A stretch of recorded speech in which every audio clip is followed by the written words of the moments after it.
Hello everyone, my name's Raj Diyut and it's time to take a look back at the tech news in the week that was July 22nd to July 29th, 2018. Facebook hit a little snag this week. The company saw its stock plummet a record-breaking 20% in a single day, losing a lousy $123 billion off its market value. What got investors so spooked? Slowing user growth primarily. The company's North American user base has plateaued at 185 million in the past quarter and added only 22 million new users worldwide. Just the population of Australia or thereabout. Still sounds pretty good to me. Coupled with Zuckerberg's recent faux pas, the Cambridge Analytica scandal, and the introduction of GDPR policies in Europe, Facebook is having a slightly harder time than it's accustomed to.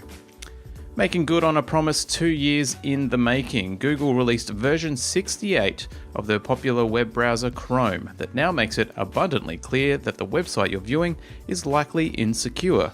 All websites running on the web's standard HTTP protocol will now be marked as not secure.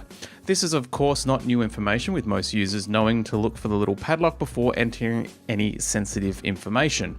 Google and others' hopes for the change is to move the internet onto a more secure platform all round by naming and shaming those websites who don't run via the encrypted version of the protocol, especially now that obtaining an SSL certificate to do so is both free and painless. Apple released an update to fix a hardware cooling bug in its latest MacBook Pro laptops this week.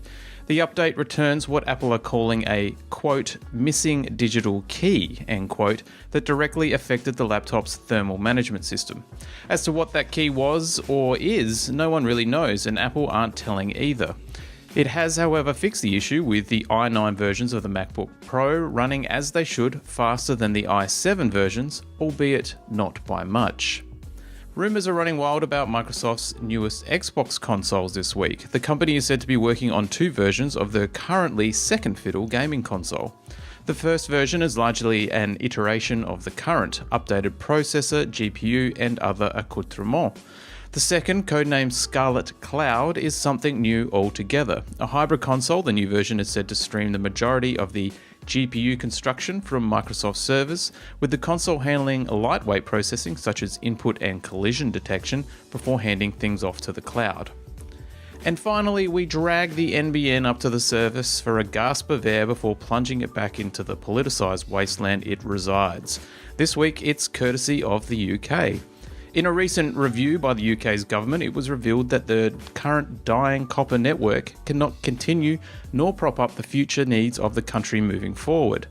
The review instead suggested the country look at, wait for it, fibre to be installed. That should be done to every home by 2033. Malcolm Turnbull's favourite example of a cheaper, faster and ultimately shittier broadband infrastructure is gone, realising that perhaps they backed the wrong pony. Whoops. And that's it for another week. Did you enjoy the catch-up? Then why not share it with your friends so more people can find us? And if you've got the time, why not jump on to iTunes and leave us a review there too? It would be greatly appreciated. For our wonderful Patreons, you have, of course, a new episode of I Don't Quite Know with my guest Jeff Canada talking about all things online dating to listen to. There's also a new video show called Unedited, available exclusively for Patreon subscribers, where we release a raw, unedited review of a product ahead of its feature write-up.